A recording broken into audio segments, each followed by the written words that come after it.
Welcome to the Great Detectives of Old Time Radio. From Boise, Idaho, this is your host, Adam Grant. If you have a comment, please email it to me, box13@greatdetectives.net. Follow us on Twitter at Radio Detectives and become one of our friends on Facebook, facebook.com/Radio Detectives. Before we get started, I want to let you know that today's program is brought to you by the financial support of our listeners. Thank you so much for your support. You can support the show at support.greatdetectives.net. Now it's time for us to go ahead and get into today's episode of yours truly, Johnny Dollar, The Matter of the Medium Well Done, Part 5, and coming up later, The Return of Carter Brown. From Hollywood, it's time now for... Johnny Dollar. Good morning, Johnny. This is Carol. Oh, hi, Carol. Sleep well? Johnny, you were so quiet on the way back from the seance last night. I hope it's because Madame Morgana convinced you of her powers as a medium. How much did you pay her for that seance, Carol? $100. $100? Want to meet me in the coffee shop downstairs for breakfast? I'd love to. 15 minutes? 15 minutes. Goodbye. Oh, and weren't you thrilled to hear the voice of your dead brother again? Yeah. Bye. Except that I never had a brother.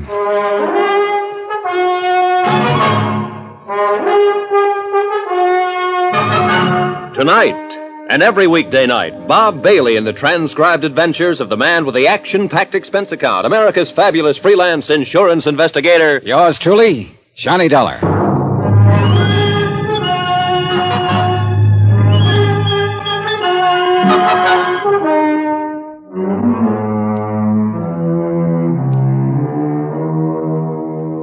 Expense account submitted by Special Investigator Johnny Dollar, location New York City. To the Universal Adjustment Bureau, Hartford, Connecticut. Following is an accounting of expenses during my investigation of the matter of the medium. Well done. Expense account item 18, 10 cents, phone call to Carol Sharp. Item 19, 10 cents, phone call to Sergeant Randy Singer. Hey, I thought you were coming down here to headquarters this a.m. It's nearly 10 o'clock. As soon as I've had some breakfast, your lab get those films developed for me? They're working on them right now. And did you put a tail on David Sharp? Carol's brother? Yeah. I suppose you know he was over there in the neighborhood of that seance over in Jersey last night. I would have bet on it. Didn't you see him there? No. Oh, that's funny. Just keep that tail on him. See you later.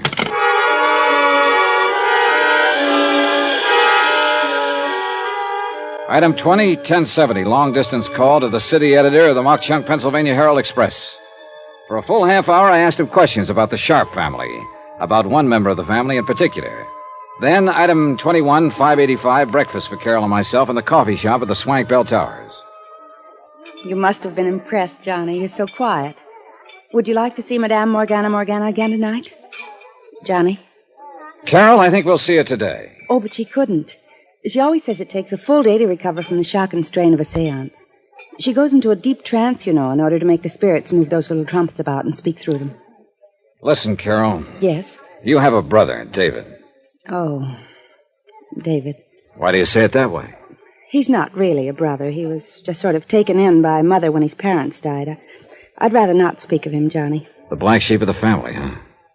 Mother insisted on taking care of him. He was only 12 or 13. I've forgotten. Father didn't want to, but he permitted it. Why didn't he want to? Because David's father had been a criminal, and his father before him. Even David's mother was... And my father was afraid. Yeah, that blood would tell. Yes. Your father left money to him, along with the rest of you. Yes, he did. But not as much. And David has resented that. But no matter how much he had, he wouldn't have enough. His sports cars, the fast company. Johnny, how did you know about Listen, that? Carol, I'm an insurance investigator. What? I came down here to look into this matter of your wanting to change the beneficiaries of your policy to cut off your mother and brothers in favor of this medium and Tony Ricardo. Johnny, I hate you for this. Why didn't you... I didn't dare let you know until I found out a few things. This is the most... And I think I have. Including the fact that Madame Morgana, who persuaded you to make the change, is nothing but a clever fraud. No, that isn't true. And I'll prove it to you. If you'll call your boyfriend, Tony Ricardo. Tony? Take him down to the 18th Precinct Police Station where I'll be waiting for you. But Tony hasn't. You think because his father was a kind of gangster years In ago... In Tony's case, I hope blood won't tell. 18th Precinct, both of you. All right, Johnny, we will be there.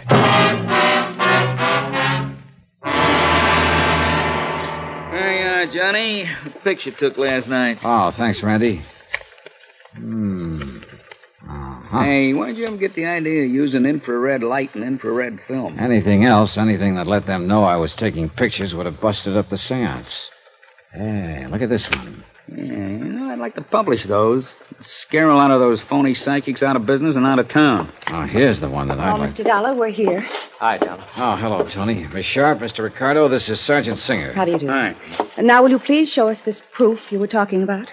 Yes, Donna. How did you make out, huh? Made out very well, Tony, thanks to a miniature flash camera I had tucked into my pocket last night.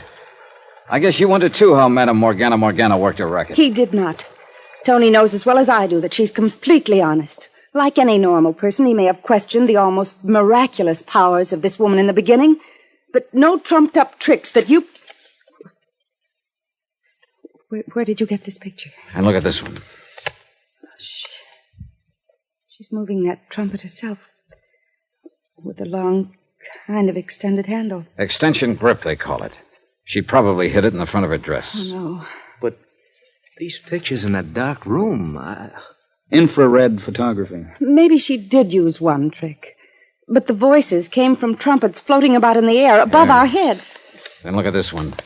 Taken when your father was supposed to be speaking to you. Oh, no. That little trumpet has a long tube on it. Yep. Extending into that curtained doorway at the end of the room where somebody could whisper through it. Oh, this is terrible.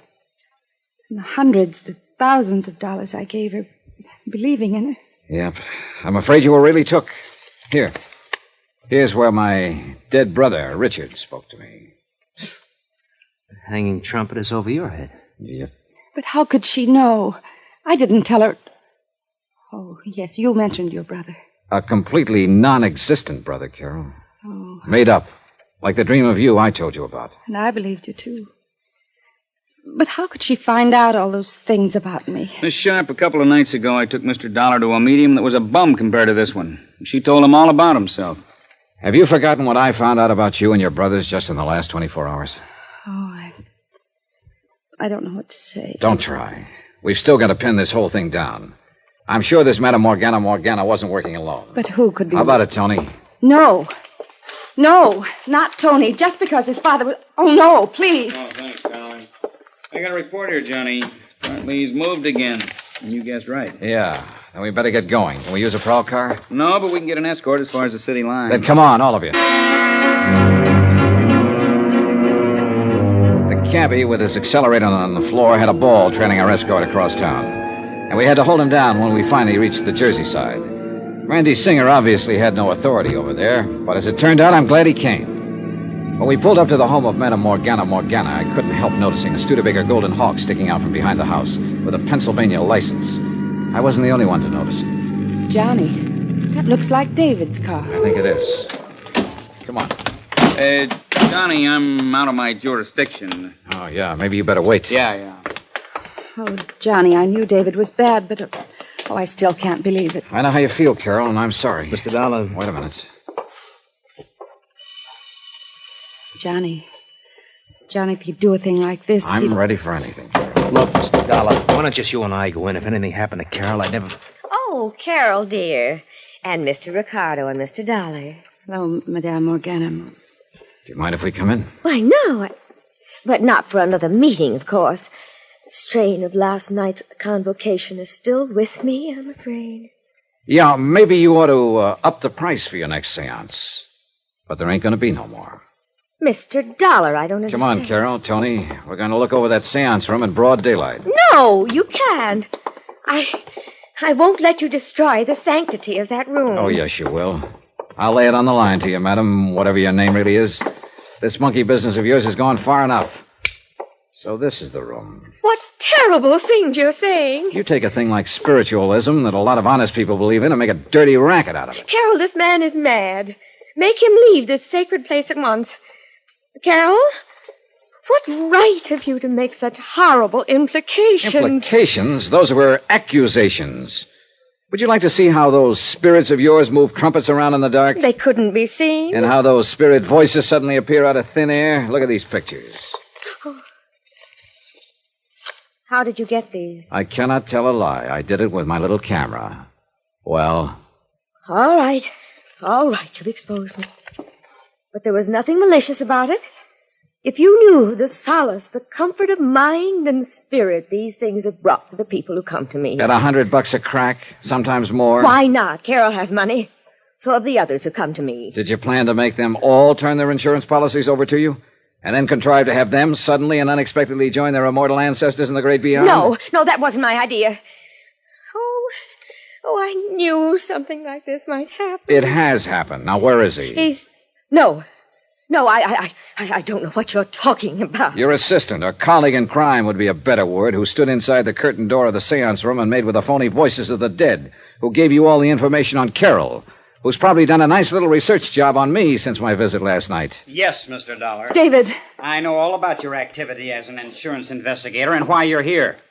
But it's not going to do you any good. Oh, put that thing down and give yourself up, David. So you're the one who arranged for me to be a beneficiary of Carol's policy, huh? Stand back. So that suspicion would fall on me when something happened to her? Of course. And give us a chance to clear out. But now it's too late. And now that you've found us out. Well? David, no. The light somebody turned on. Look out, Della! Look out!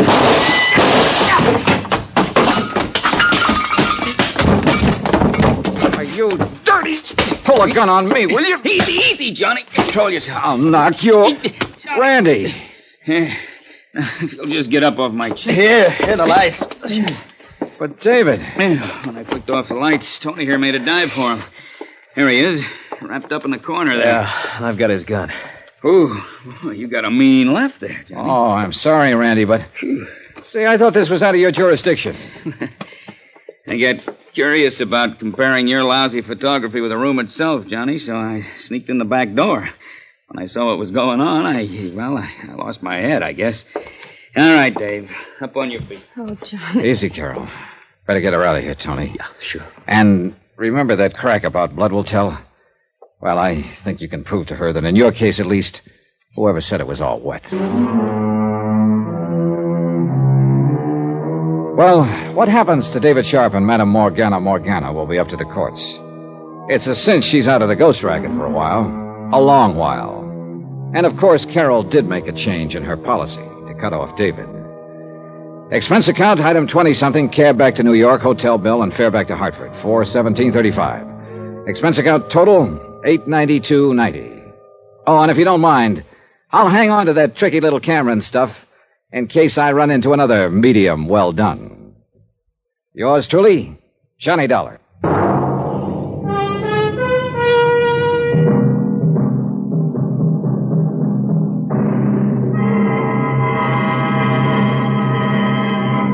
Now, here's our star to tell you about next week's intriguing story. Next week, The Tears of Night Matter. A fabulous necklace and a fabulous girl.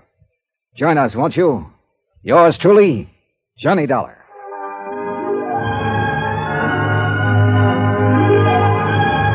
Yours truly, Johnny Dollar, starring Bob Bailey, is transcribed in Hollywood. It is produced and directed by Jack Johnstone, who also wrote this week's story. Heard in our cast were Virginia Gregg, Lawrence Dobkin, Lorene Tuttle, Harry Bartell, Eleanor Audley, Joseph Kearns, Herb Vigran, Junius Matthews, Tony Barrett, and Sam Edwards.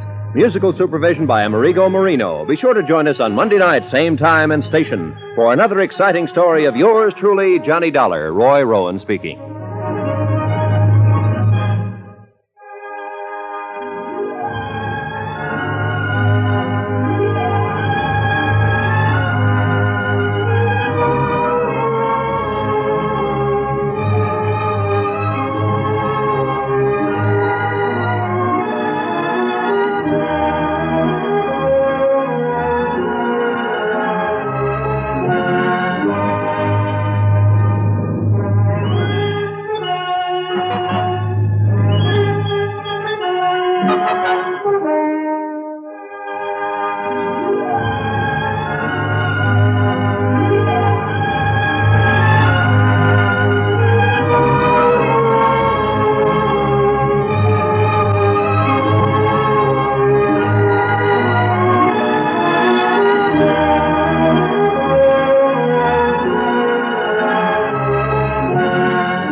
Welcome back.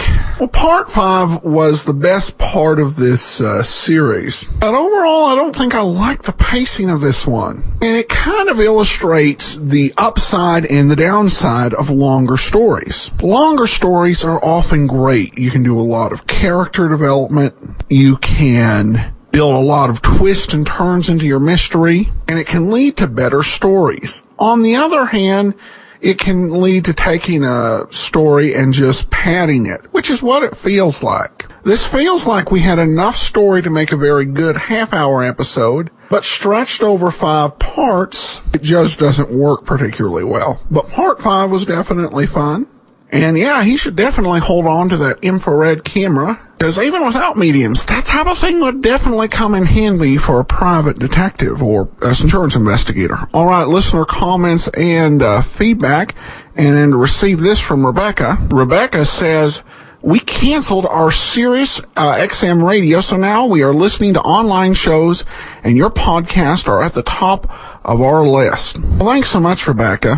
That's not the first statement I've received about satellite radio, and I do wonder how much longer it'll be around. I was actually, when I was working on my novel, Slime Incorporated, in my initial imagination, I had my main character having a satellite radio that he listened to all kinds of music on. Then I realized that he also had a smartphone, so he could just tune it into a bunch of radio stations, whichever one he wanted. But there may be some appeal that I'm missing here. All right, well, enough about that. Thanks so much for the comment, Rebecca. Let's go ahead, and we're going to pick up Carter Brown. We have 3 more serials, so 12 more weeks of Carter Brown, and we're going to start out with this episode, Belladonna Was Poison. As to the date of this particular serial, I'm not entirely certain. The radio log from AustralianOTR.com.au is able to track the first 31 weeks of the Carter Brown series. And this could have occurred either in week 32, week 34 or 35, or weeks 37 to 52. So somewhere between May 31st, 1958 and late October. So let's go ahead and take a listen to Belladonna Was Poison.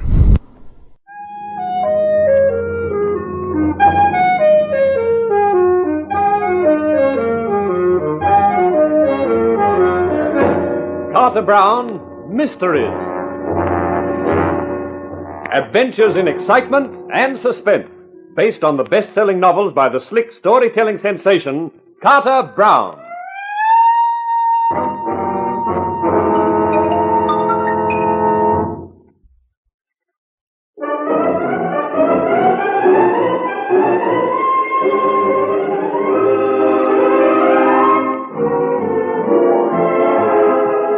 How do you do, ladies and gentlemen?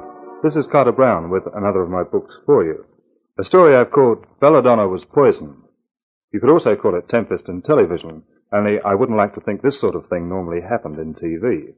As for my hero, well, I'm not going to tell you anything about him, except his name, Rock Stone. You can find out everything else from him.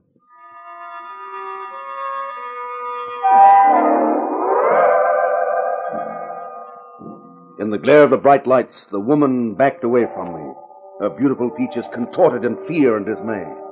One elegant hand crept up to her mouth, and the tense posture of her body indicated the tumult of her racing thoughts. I stared at her, impassive, implacable, with just the faintest trace of a smile on my lips. Her voice, when it came, was husky and low. You know. I know, Mrs. West. I knew from the time you failed to identify your husband's body as your husband. I knew you were not Mrs. Adele West at all, but her twin sister, Adeline.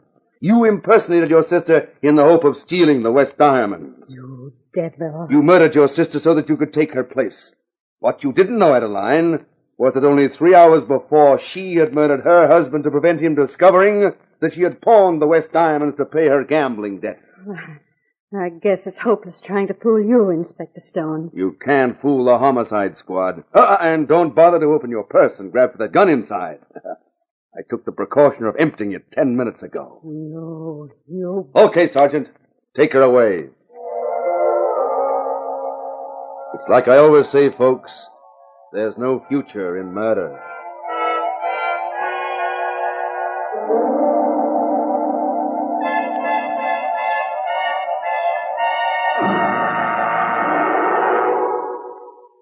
The clue to next week's show will be seen in the windows of our sponsor, Lacey's Departmental Store, on Thursday morning. Make sure you take a good look, friends. A clue in itself can be a small thing, but it can lead to the electric chair. So, till next week, this is Inspector Rockstone bidding you good night.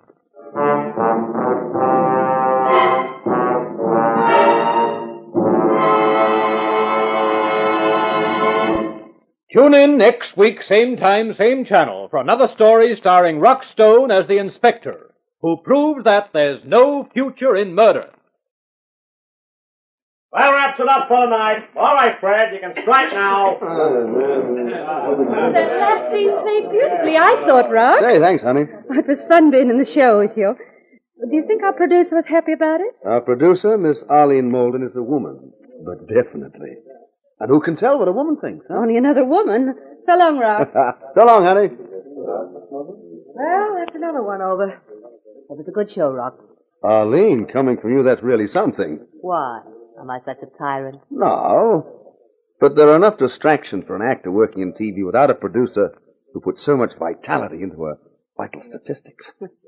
You ought to pass snappy cracks like that on to Sam Long. He might be able to use them in next week's script. And speaking of which, what's the gimmick for Lacey's window display the next show? It's a Lulu. Let's walk over to your dressing room. I'll tell you all about it. Fine. This noise isn't doing my ulcer any good. You read Sam's script for the next show? Belladonna was poisoned, he's called it. I had a quick look at it. Well, we've had 2 dummies made. One of you and one of the girl who's murdered. The window dressers will set them up in the window, and on Thursday morning, when the blinds are lifted, the public will see you just entering the room with the girl's body slumped in a chair and an upturned glass on the table beside her. What's the vital clue? The upturned glass, stupid. Don't you remember in the script the girl is poisoned with belladonna? In her last moment, she turns the glass upside down. What for? It gives a clue to the poisoner. The butler did it. And the butler always keeps the glasses upside down in the liquor cabinet. Holy cow.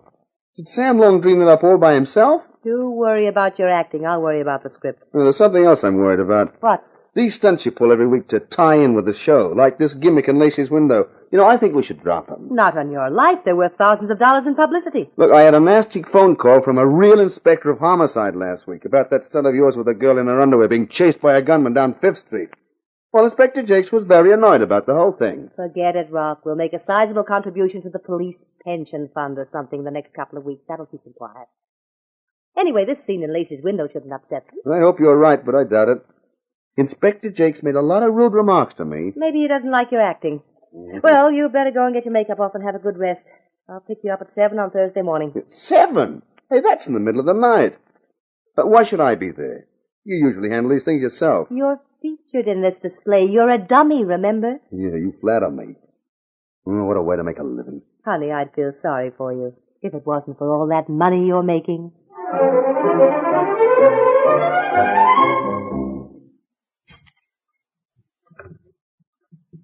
Mr. Stone, thank goodness you've come. Yeah? I've been waiting for you to come home. Oh, Mr. Stone, I have to talk to you. Now, look, baby, I'm awfully tired. I'm about to open this door and hit the hay. You know, cannot wait. It's urgent, Mr. Stone. Oh, okay. You better come in. Yeah.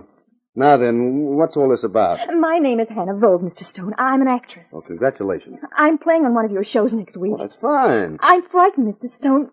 There's something wrong, terribly wrong. If it's as bad as that, I can probably get them to rewrite your part for you. I don't mean with my part or the show. I'm talking about real life. It affects you as well as me. It affects the whole show.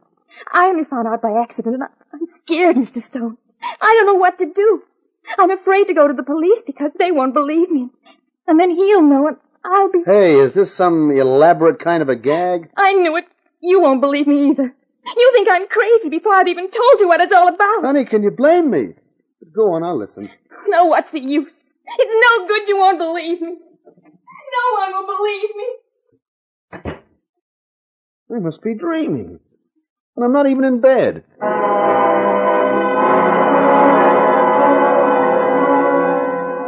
It was Thursday morning, just before Lacey's departmental store was due to open for business. Outside, there was already a crowd spilling over the sidewalk. Inside, there was a character with rimless glasses and a fixed smile. Arlene Malden introduced us. Rock, this is Lacey's manager, Mr. Sebastian Sheep. An honor to meet you, Mr. Stone. Or should I say, Inspector? With a name like that and a line of dialogue like that, is he real? I beg your pardon? Oh, Mr. Stone likes his little joke. Remember Lacey's sponsor the show? Perhaps you'd like to take a look at the display before we lift the blinds. I think you'll be very pleased with it. We'd love to take a look, Mr. Sheep. Splendid. There we are. You can step right into the window. Just take care not to disturb anything. The dummies are remarkable, I think. Just look at your likeness, Mr. Stone. How do you like meeting your double? And the girl. Hey, isn't that Hannah Vogue? It's a dummy of her. I didn't know you knew her. Oh, we met. It's amazingly lifelike, isn't it? Amazing. See, the gleam of that red hair. And how do you like that skin texture? Man, it looks like the real thing. See, I wonder if it feels the same. Ah! Don't do that. I must say, for a man who plays the part of a homicide cop, you're unduly sensitive to atmosphere. You don't understand. It's a compliment to our window dressers. Is that what you mean, Mr. Stone? I tell you, give me your hand, Arlene. Oh, darling, how touching. But this isn't the place to hold hands. I don't want to hold it. I want to guide it. And you feel... Oh, well, of all that... Yeah, you see what I mean? She's real. She's been murdered. Murdered? We'll have to get the police. Yes, but we'll have to get the newspapers first. What? Do you realize this is the greatest publicity gimmick of all time? A real murder. A real corpse taking the place of a dummy in a window display. I am thinking of it.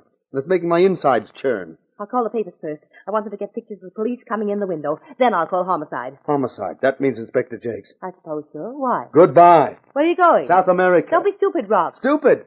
That Inspector Jakes was rude to me about a traffic block. What's he going to be about a murder?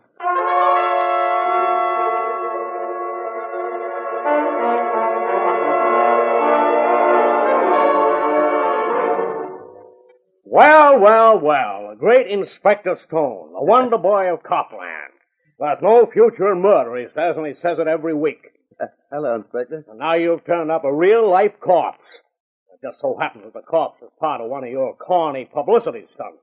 Did she volunteer to die for you? I don't know a thing about it, Inspector Jakes, honest. By a remarkable coincidence, every newspaper in town gets to hear about the murder before homicide does. You wouldn't have anything to do with that, would you, Inspector? Oh, no. Well, I'm going to do the right thing by you, Inspector. I wouldn't spoil your show for anything. Never let it be said that the homicide squad doesn't appreciate a fellow fighter against crime. Let the press boys in, Sergeant.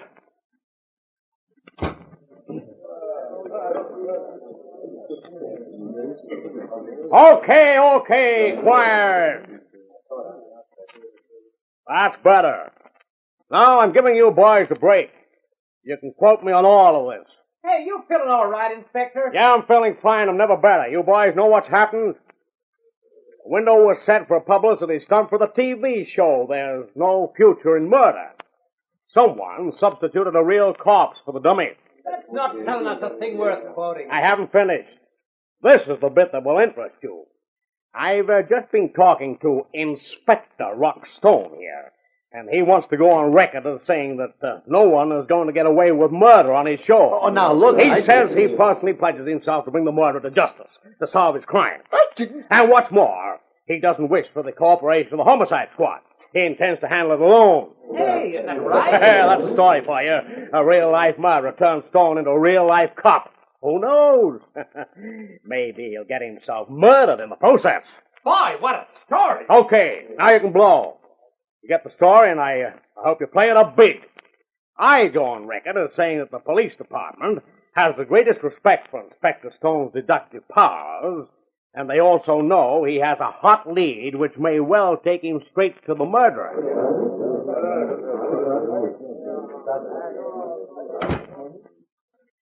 Inspector Jakes, what's the idea? I've given you a break. That's what. Every Tuesday night, you're so smart with a script somebody's written for you. Let's see how smart you are without a script. But that crack about my having a hot lead. Supposing the murderer reads that. He might believe it. He probably will. He might kill me. You never know.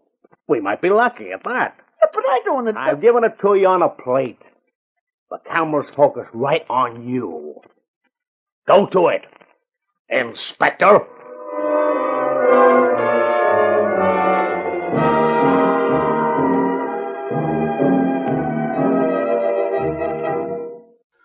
Welcome back. Well, I'm not going to comment much on this. Basically, this is an episode where I don't need to analyze it all because the story is going for the ludicrous. So we'll find out what'll happen next week as the police bow out for actor Rock Stone in the next installment of Belladonna Was Poisoned. Join us for it next Friday. And we will have another Johnny Dollar series ready to start on Monday. And tomorrow, will be time for the lineup. In the meantime, send your comments to box13 at greatdetectives.net. Follow us on Twitter at Radio Detectives and become one of our friends on Facebook, facebook.com/Radio Detectives. From Boise, Idaho, this is your host, Adam Graham, signing off.